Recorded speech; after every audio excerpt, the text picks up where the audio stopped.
So, what's trending? Bridging your Catholic faith with your everyday life. You're listening to Trending with Timmery on Relevant Radio.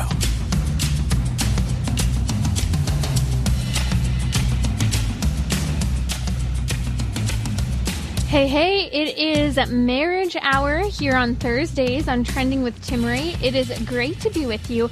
And I have a question. I would love to hear your experience on this topic. As a Catholic, what did you do when, say, your spouse didn't want to have children?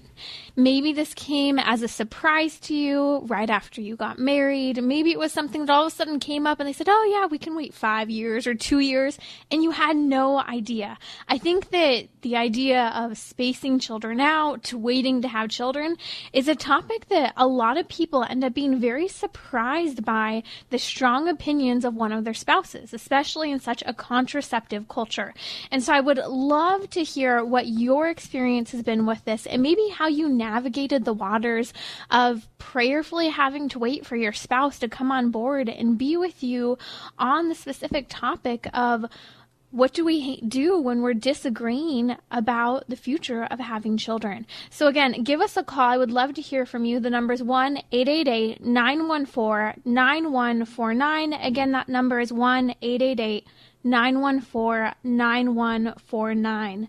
So here's a question that I received last week. So there's been a lot of posting on social media surrounding the topic of birth control and contraception. It should be no surprise if you were listening a little earlier in the day today, Sheila was talking about how with the Little Sisters of the Poor yet again being targeted in multiple states to pay for abortion, type of chemical abortion, sterilization, and contraception.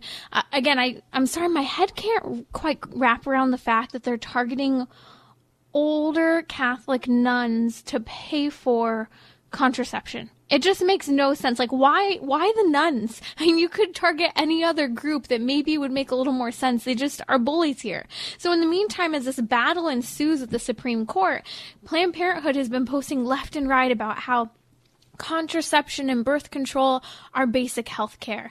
And I put up a Instagram post the other day just saying this is all a lie.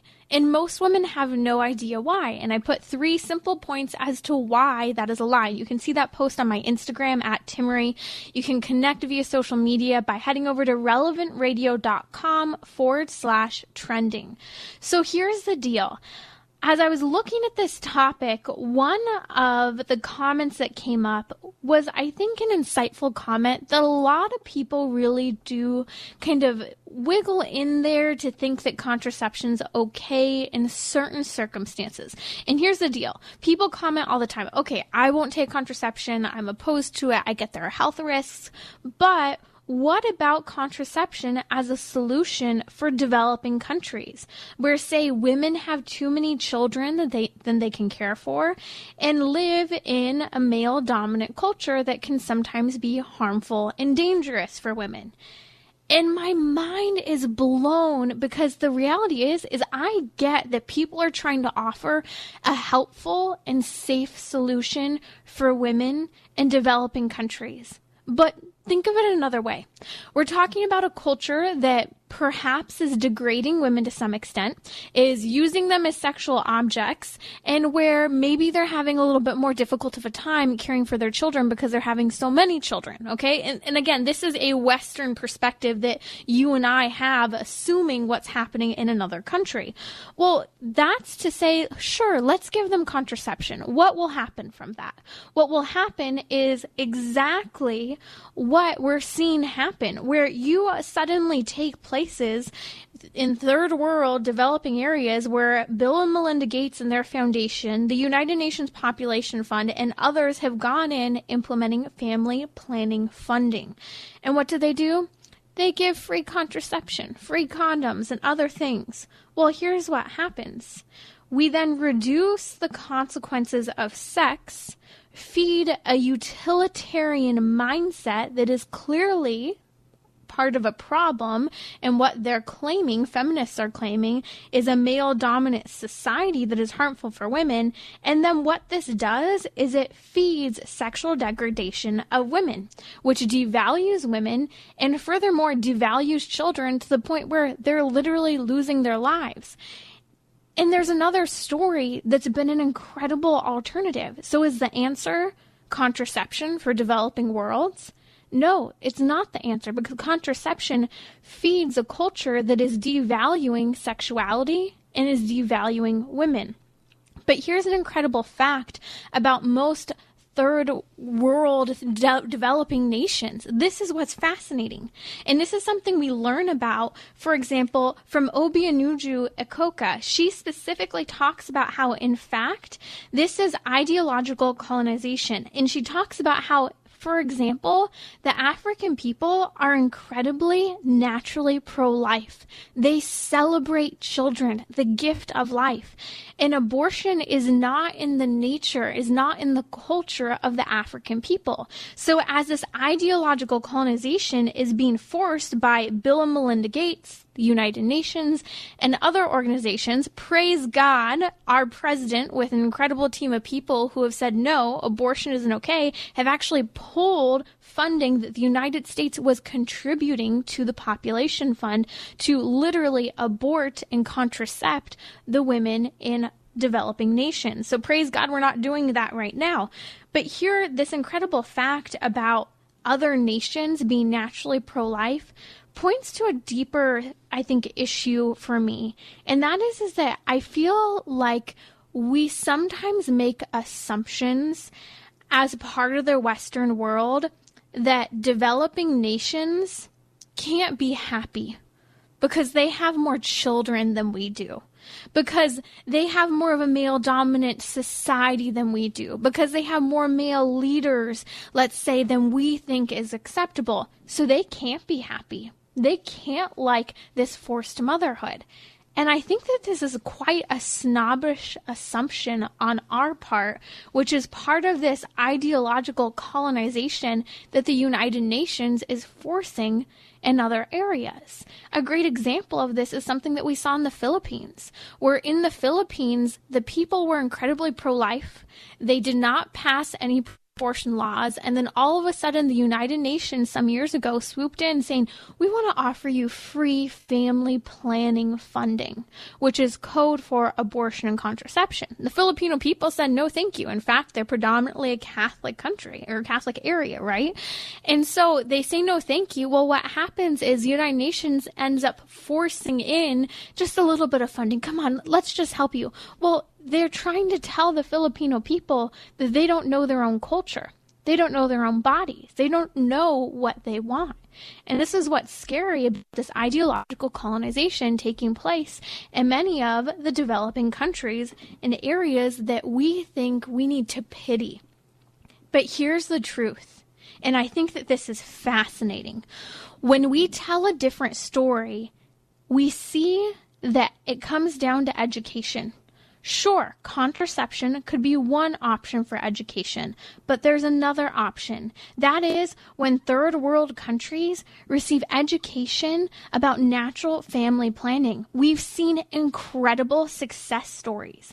In fact, it complements the culture that is already pro-life and pro-family, even if not quite getting it right, and even if in a different way than we accept. And again, I'm not saying I'm pro-polygamy or any of these things. I'm just talking about the naturally pro-life leaning of these cultures. So here's the reality. When NFP is offered as an option, it shows that there's a deeper teaching on sexuality. There's a greater respect for women and their bodies with mutual communication between the spouses, between the man and the woman. So what happens is the couple is being mentored and guided to have a deeper understanding of sexual intimacy, the purpose of sexuality, even the importance of chastity, marital continence, and have an overall deeper respect and love for one another, rather than just treating people like animals and saying, hey, you're going to do it anyways, you're going to have too many children, so let's just give you contraception so that you can use each other even more without any consequences.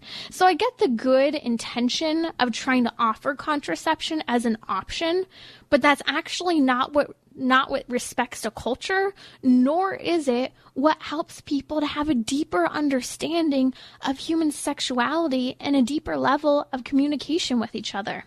You're listening to Trending. Thanks for joining me. My guest joining me today is Father Tim Grumbauch. Father Tim is a regular guest here on Trending. He has been with us for quite a few years now, and he is a priest in the Diocese of Los Angeles at St. Augustine Parish. Father Tim, thanks for joining me today. It's always such a joy to be with you. You know, the work never stops here at the parish. There's always something to do, but it's a joy to be able to take a little bit of time and just keep speaking the gospel of life right into our culture. So thanks for having me back. It's great to have you. You know, we were just talking about contraception earlier on in the show, and I want to draw the connection between contraception and this topic of surrogacy that you and I are going to dive into.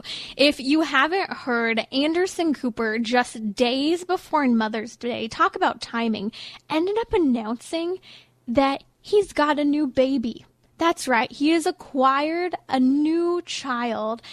And I'm like banging my head right now, because how is it that we just make these announcements like, hey, I've got a new kid, designer baby. I decided I wanted one. And in fact, I'm too busy to take paternity leave. There's too much to talk about right now with the coronavirus. So I'm not going to be with my newborn baby, basically, on a day-to-day basis. This is what he's saying. And we'll come to that in a second, Father Tim. But connecting this back to contraception, here's what happened. We took babies out of sex with contraception. That allowed us to take sex out of marriage because we no longer had to have a committed man and woman to kind of bring about a child. And so what happened is women were left on their own. Moms were left on their own. The child suffered the loss of either a mother or a father, or even its life. So women and babies have suffered when we took, again, babies out of sex and sex out of marriage. And here we are. This is the next step. Surrogacy, just acquire a child at our own whim when we suddenly want one. What I think really connects this to what you were just talking about with artificial contraception and now with surrogacy is that it's all a way that we end up using one another, that children and even friends and lovers become commodities that we can use, that we can sell on the open market. I think what tears this down is, our need for friendship. Need probably isn't the right word. What I love is something that C.S. Lewis wrote about friendship in his great book, The Four Loves, is that friendship is unnecessary. It's kind of like philosophy or art, that it has no real survival value, but it gives value to survival. And John Paul II would say in his beautiful Theology of the Body that the opposite of love is not hate, it's use. And so when we see something like artificial contraception that Paul VI warned against in Humanae Vitae, is that it would allow the man to use the woman. And that we're seeing in a situation like this, where a child, I don't know how fair it is to speculate on exactly everything that's going on in Anderson Cooper's heart, a heart that was formed by God and for God, but that it still seems a situation where a child is bought and used to try to bring some kind of fulfillment to somebody's heart, when a child has its own rights beyond what a government can give to a child. Rights are ingrained in us as born into the image and the likeness of God. So when we look at all of this, the real danger is to see the way that we use one another rather than love one another. Oh, absolutely. And when you're talking about rights, there are rights that come directly from nature. And one of those fundamental rights for a child is a right to a mother and a father. Despite our choice to create children in petri dishes and via masturbation, and all of these things that take the loving act and make it so gruesome and mundane and so production oriented, again, that child, no matter what, should have a right to its biological mother and father. And so it's heartbreaking as we're seeing examples where not only is now the child being removed from the rights of its parents, but we're even seeing women, Father Tim, who are signing up for this surrogacy thing, thinking, maybe it's a way to help support a family, to make some money, pay off some student loans. I don't know, but I'm hearing stories of women who are giving these reasons for becoming surrogates or donating their eggs. But I was really intrigued, I have to say, by a tweet that went out by author Joyce Carol Oates. And she made the comment that I thought was incredibly profound. And she commented essentially in a tweet, and I retweeted if you want to check it out on Twitter at Timmery, that this coverage of the good news that focuses basically exclusively on Anderson Cooper has actually completely taken out the real issue of talking about the mom who carried the baby for 9 months, or even the woman who donated her eggs to help create this child. And there's so much to learn about this topic. I know we've talked about it before, but every time I dive deeply into it, I'm shocked by the process, and even what could come from the process is that you have a genetic mother who is not always the same as the gestational mother. And then when the child is born, the gestational mother has a legal obligation that she has to surrender the child to the quote-unquote commissioning parents. And then the gestational mother has no rights to the child. The genetic mother has no rights to the child, even though the child may have her eyes and her nose and her looks. And then even beyond that is if there are quote-unquote extra embryos, some of them are frozen, some of them are destroyed, some of them are given over for research. And then children from IVF also have a higher risk of premature birth, low birth weight, even cerebral palsy and other effects that could come from this. And so not only is the child's right to a mother and father taken away, the child's right to be brought into this world because of an act of love and self-gift between a husband and a wife, but also, their health may be at risk. So this is, case after case. There are these legal issues and these spiritual issues that keep coming from this. And all the time, this child becomes a commodity which is used in order to bring some kind of fulfillment in another person's life. That's not to say that a husband and a wife who have a child don't get something out of that experience that helps them grow and helps them love even more. But the child has a right not just to mother and father, but a right to be born out of that love between a mother and a father. That's Father Tim Grumbauch. You're listening to Trending with Timmery. Father Tim, you keep talking about this right, and we have to touch on it just a little bit more because I think sometimes our American attitude about rights and freedom can be very misplaced and really start to become distant from a true understanding of human nature and human freedom in a sense. We tend to think of rights as, I have the right to do anything I want, when in reality, freedom from a Catholic perspective is freedom for the purpose of doing what is good, not to do anything you want. And so when we talk about rights, what's fascinating is that we've gone from focusing on a family and child-oriented society with the rights of the children as being important, which is why we've always upheld marriage, because it protects the sexual intimacy of the spouses and the right of the child to a mother and father. Instead, take us to 2020 and we flipped that. It's now become this right of an individual to acquire a child, to design a child in whatever way they need. And as you mentioned, for that baby to essentially be a commodity to be sought after rather than a person to be created in love within the context of marriage. And so my question is, how do we help other people understand that the right belongs to the child and freedom is for the purpose of good that should follow the natural order? one place to start is trying to understand where our rights come from. As you mentioned, they're inherent in us. It's created in us.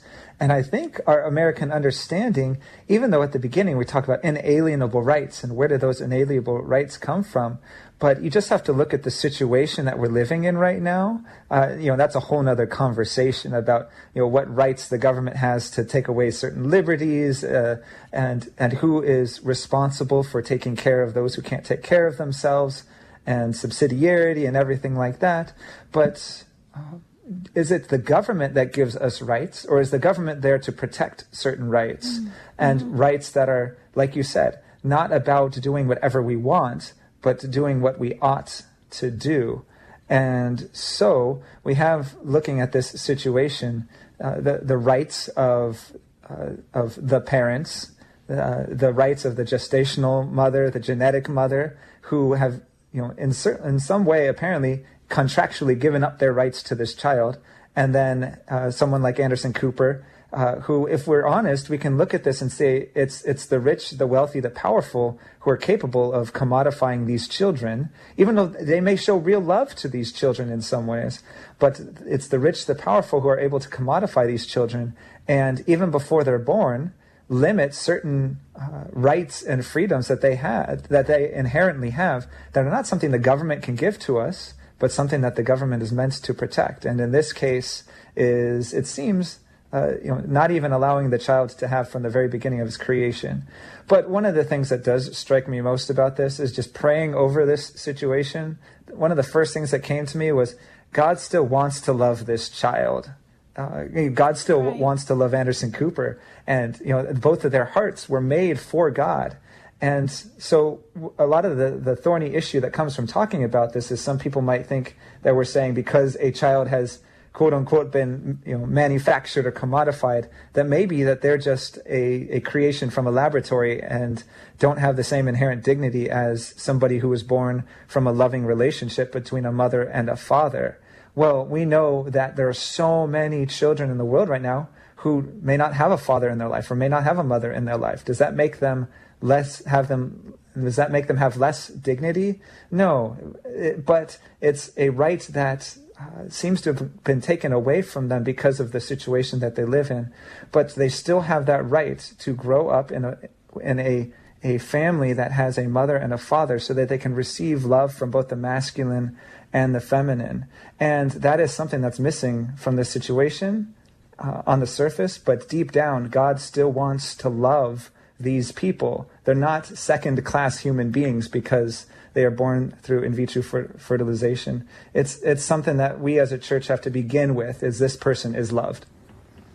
That's Father Tim Grumbauch. You're listening to Trending with Timmery. Give us a call at 1-888-914-9149. I would love to hear from you. As a Catholic, what did you do when your spouse didn't want to have children? Or maybe that was you. Maybe you were in the opposite boat. You didn't really want to have kids and your spouse was excited and eager, and you had to kind of battle this out and find a path forward. Would love to hear you. That phone line's open. Number's 1-888-914-9149.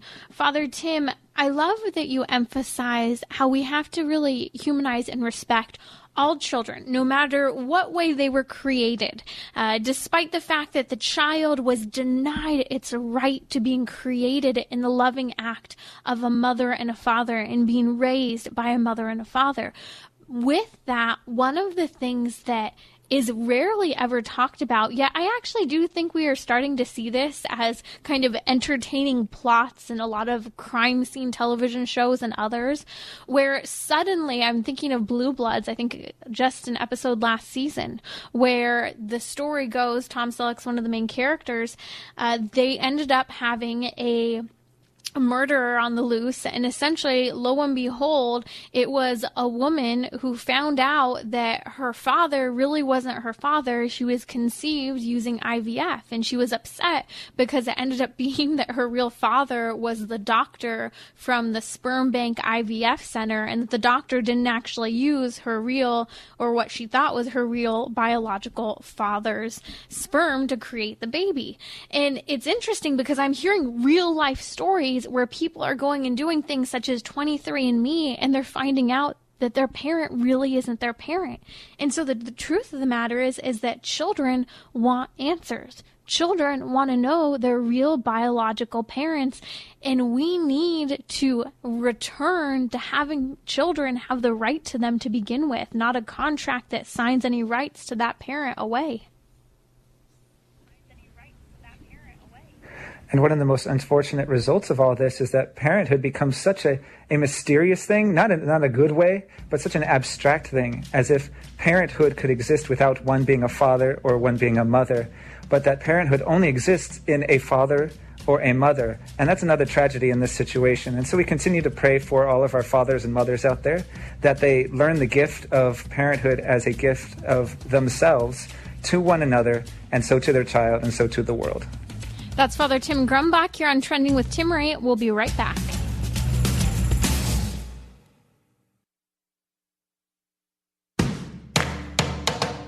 We're talking about what you're thinking about. You're listening to Trending with Timmerie on Relevant Radio and the Relevant Radio app.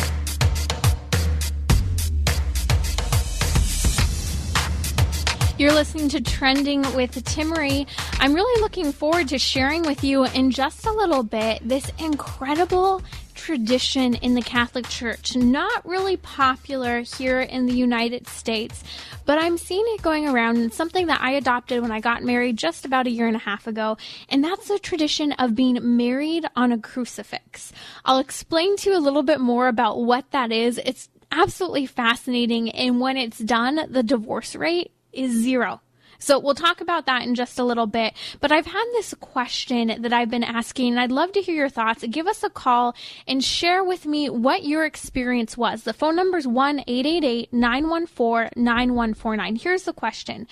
And I'll pose it in 2 ways. First, as a Catholic, what did you do when you maybe faced the fact that your spouse didn't want to have children, and this was intrinsically against your Catholic faith, maybe what you were planning for when you first got married?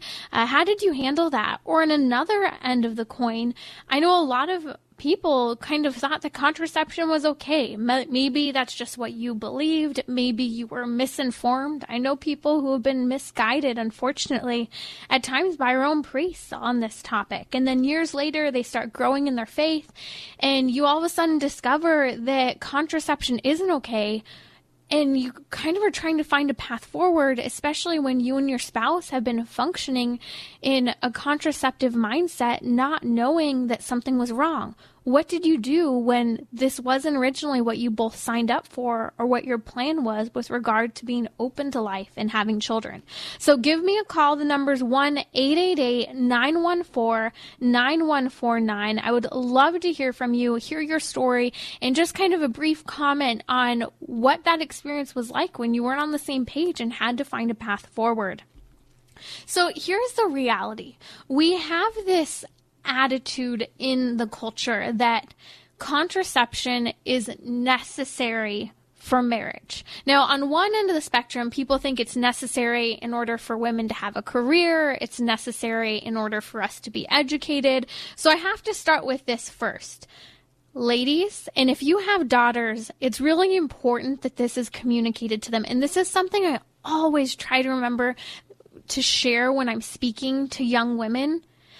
And it's as simple as this. Because girls are taught today that you have to have contraception in order to accomplish anything in life, I tell them my life is an example that that's not true. I have an undergraduate degree, I have a graduate degree, and I have been working since graduation in the profession of my choice, and that matches what I studied.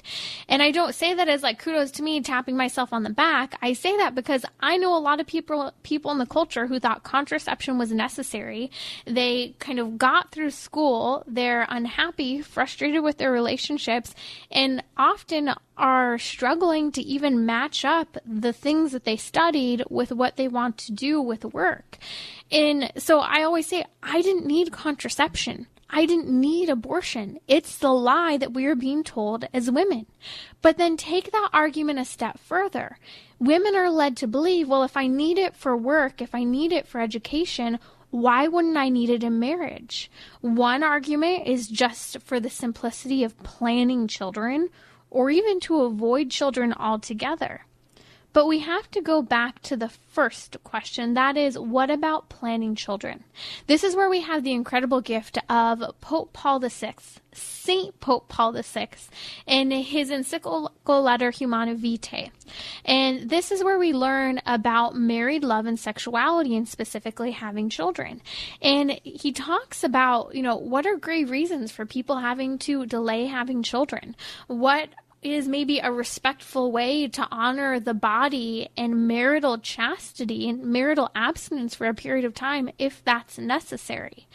And so I think that it's important to recognize that the church in that encyclical acknowledges that there may be a grave, serious reason why someone may need to delay having children. And this can be done through marital abstinence. And this is where programs such as natural family planning and fertility care awareness are so phenomenal. And we'll post some links to that as well for you to see kind of some examples, because I hear from you. Just a couple weeks, I got a letter from a woman who has 6 children, and she said, I just need information. I don't know where to go from here. I respect what the church teaches, but sometimes this information isn't very accessible. I live in a diocese where information about natural family planning wasn't easily accessible, and I had to dig and dig and dig and ask for questions and answers to find the right people to learn this. And this is where I think programs such as the Couple to Couple League are an incredible resource, or fertility care practitioners and our NAPRO doctors, because they recognize the importance of respecting the woman's body, while on the other end of the spectrum, also respecting the marital act and not using any form of hormonal contraception or a barrier method that can cause this utilitarian attitude between the spouses. So again, the church recognizes and respects sometimes there are necessary and serious reasons for planning and spacing children. But also, I would argue that because we live in a contraceptive culture, in a culture that's kind of, I've got to have the car first. I have to have the nice house first. I have to be in the perfect health and at the ideal weight before I have a kid. Sometimes we lose the idea, the truth that marriage has the purpose of the procreation and education of children, as the Catholic Church teaches. That married love is actually ordered toward having babies and raising them to be good, incredible human beings who love our Lord and contribute to society.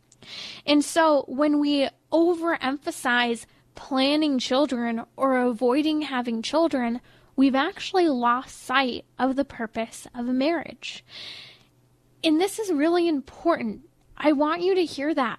When we take marriage and children and separate them from one another, we lose sight of the purpose of marriage. Marriage, where it's just the goal of the husband and wife being together and coexisting and living their life, is not marriage. Now, I'm not saying that if you've experienced infertility, if you never had children, or maybe you got married later in life, that's not a real marriage. But what I am saying is when we cut ourselves off to children, when we say we are not open to life, we choose not to have children, that's when the problem begins to set in. You see, part of our nature as human beings, as created male and female, is that we're oriented toward the other. We're oriented toward love, and we're oriented toward that gift of self.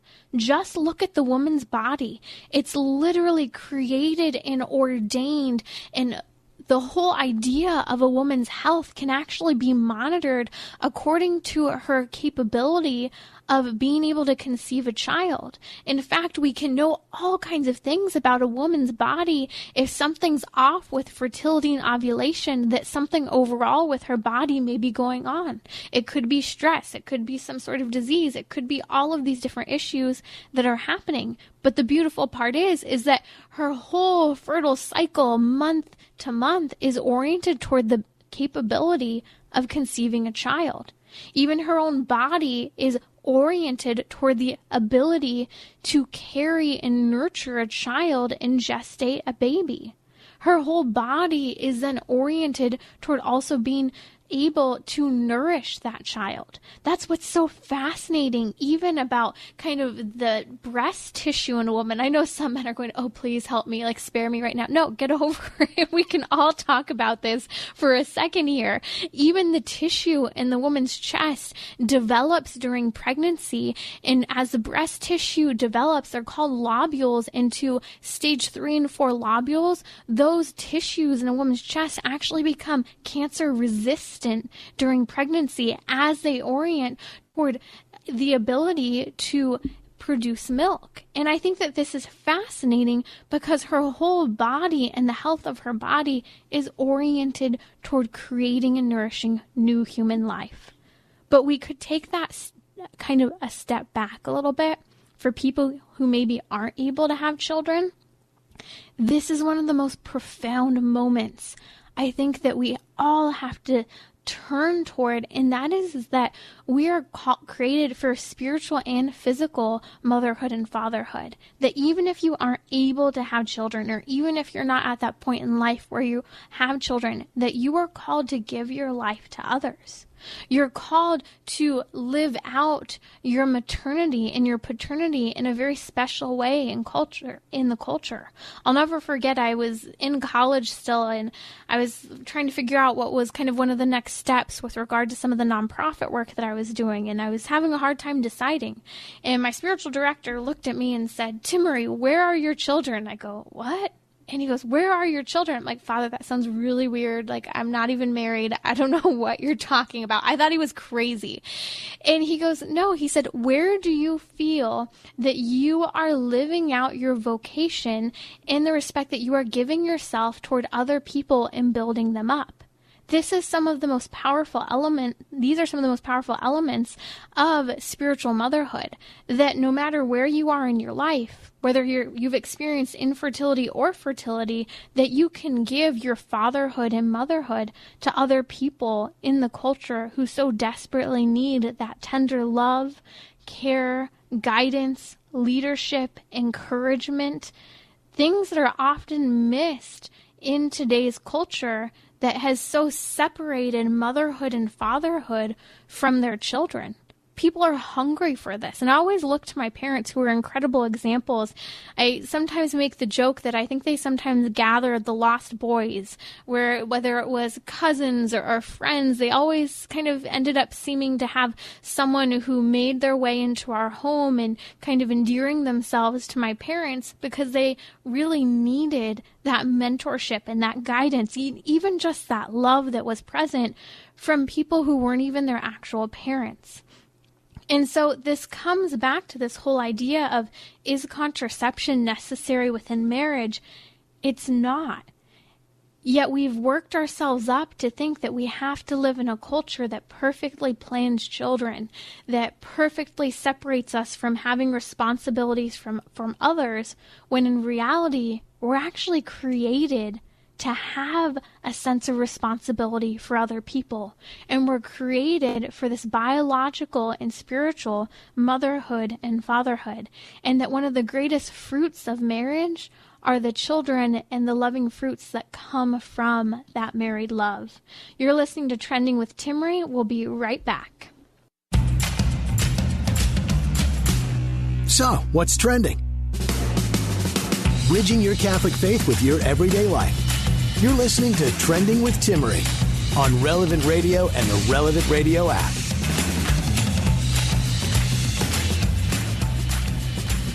The Relevant Radio studio line is sponsored by Catholic Order of Foresters. Employment opportunities to become an agent or information about their flexible premium life insurance plans are available at relevantradio.com/Forester. So I'm dying to tell you about this tradition that I heard about actually when I was in high school. And I remember when I first came across it, I thought, when I get married, this is something I want to do. Since then, some of my loved ones have sent it to me multiple times. I've had friends and my mom and others, even as they found out that I was getting married, as soon as they heard I was engaged, they said, you have to hear about this Bosnian tradition that's used during the rite of marriage. Now, it's something that I was able to convince my sister to do as well. And I think that this is really really neat, especially in a time when we've lost sight of the purpose of marriage. You're joining me today on Thursday, and Thursday is always our marriage hour. One of the things I mentioned early on in the show is that specifically, marriage has the purpose, according to the Catholic Church's tradition, toward the procreation and education of children. Now, those words may sound really, really cold and abstract to you. Even just the word procreation, sometimes I'm like, oh, okay. But procreation and education of children, the point is this, that you're called to create new human life beyond you and your spouse, that it's not just meant to be this Shangri-La between the two of you, but that your love is meant to go forth, to be sent out. And with that, those people you encounter, those people you create, you're called to cultivate the love of God within their hearts. I always think of the quotes from St. Edith Stein, also known as St. Teresa Benedicta of the Cross. She was a Carmelite who died at Auschwitz during World War II. She was a convert from Judaism to Catholicism, an incredible philosopher, and for a while she was even an atheist. And this woman has such profound writings, a saint, and she talks about how, I'm paraphrasing, that a woman's soul is a place in which other souls are meant to be fashioned, that they're meant to develop their faith. And so the woman's soul is a place where other souls unfold. Now, we can think about that physically and how a child literally gestates and grows inside a woman's body, but we can also think about it spiritually. And I think that this is one of the great gifts of women, is they have a little bit more natural of a tendency toward their faith. And a good woman fosters that faith in her friends and in her family members and the men that she dates. I always say that when you date someone, you may or may not marry them, but it should be your hope that you've at least ignited a spark within them, that they care at least a little bit more about their faith. They've had just a slight glimpse of how important their faith is by seeing it through your eyes. Now, back to this Bosnian tradition. So here's what they do. At the beginning of Mass, at the nuptial Mass, where two persons are married, male and female, just to be clear, I have to say that to the young people today, a specific crucifix processes in with the wedding party. So my brother at our wedding processed in with a cheeky grin, walking down the aisle with the crucifix that my husband and I had chosen. Now the priest blesses the crucifix at the very beginning of, before the even rite of marriage begins. And the priest says this, talk about morbid. I mentioned some people have the crucifixion readings read at their Mass. He says, he looks at the two soon-to-be spouses and he says, you have found your cross. It is a cross to love, to carry with you, a cross that is not thrown off, but rather treasured. And your cross is each other. And it's funny because there's a slight like, whoa, chuckle moment at our marriage when this ended up being said by the priest. Like, oh, whoa, your cross is your spouse. Like, talk about ball and chain. This is what we're talking about here. Your spouse is your cross because you're meant to make the sacrifice on the cross for your spouse. So then what happens is after the blessing and as the marriage continues, is my husband and I ended up exchanging our marriage vows on the crucifix. So I put my right hand on the crucifix, he put his right hand over the top of mine, and then our priest, Father Scott, wrapped his stole around our two hands, and we literally made our marriage vows, promises to love each other in good times and bad, with our hands over the crucifix, bound to the crucifix, with the priest as our witness and as our intercessor. And before, rather than kissing each other or doing anything else, we both first kissed the cross. And this is what the priest then said. If one abandons the other, they abandon Christ on the cross. Talk about high expectations here. But here's the beauty of this tradition that I absolutely love, is you then take that crucifix and it's enthroned in your home in a place of honor. And it's meant to be a reference point a point of prayer, but it's also meant to be the place where you go in the most difficult moments, whether it's a marital strife, struggles within your family, struggles just with the day, that instead of turning and running to those human elements of intercession, such as complaining about your spouse, gossiping about your spouse, looking for a psychologist, going to marital counseling, that you first turn your heart to our Lord on the cross and beg his intercession. Ask him to unravel the tension in your heart, the discord between you and your spouse. And here's what's incredible.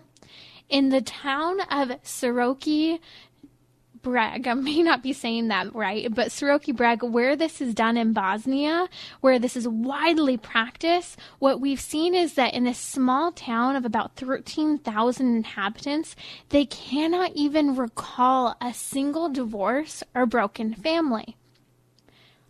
There's something to the Catholic sacrament of matrimony, and there's something to understanding that marriage is a form of redemptive suffering. And I know this is morbid. Just like I said, being married on a crucifix is kind of morbid. Having the readings of the crucifixion read at your wedding is morbid. But let's be honest. When we look at the tradition of the Catholic Church, we are called to die with Christ in order to live with him. But I think that we always just want to jump to that living and coexisting and peace and joy and happiness and everything's just summer vacation and ice cream and candy. And I know that's kind of a simple, fun, kids-oriented definition of things, but let's be honest. We want the nice Jesus, the fun Jesus, the gentle Jesus. But Jesus Christ showed his love on the cross, and he was bloody, bruised, and beaten. And I think that this is part of the reason why modern-day Catholics love theology of the body. Because through theology of the body, St. John Paul the Great's teaching, they have come to understand that marriage, that relationships are a sacrifice, and that it's a beautiful sacrifice. St. John Paul the Great actually wrote a lot talking about marriage essentially as redemptive suffering. All throughout my graduate program, I always chose to write about essentially kind of these topics surrounding sexuality, homosexuality, contraception, and marriage, and how if we look at the biblical narrative, because I have a master's degree in biblical theology, the biblical story of salvation history points to this great sacrifice, this love story that is not easy, but it brings about our redemption.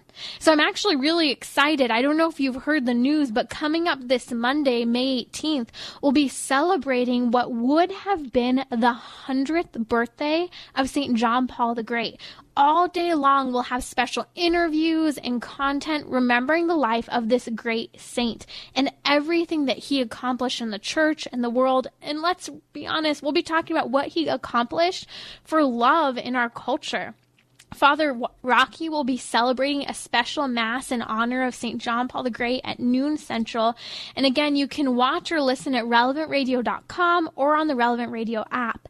And I have to tell you, I am really looking forward to a whole hour of St. John Paul the Great. And I can't wait to hear from you guys and hear, like, why do you consider yourself a GP Catholic, a GP2 Catholic? Because there are so many people who say today that they have their faith because of this great man who was a pope and who is a saint and who's interceding for us.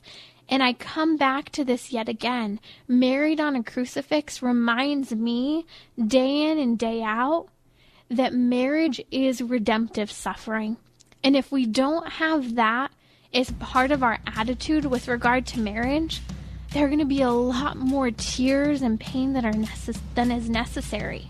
Because marriage is redemptive suffering helps us to understand that there is joy in suffering, there is joy in sacrifice, and there's joy in married love.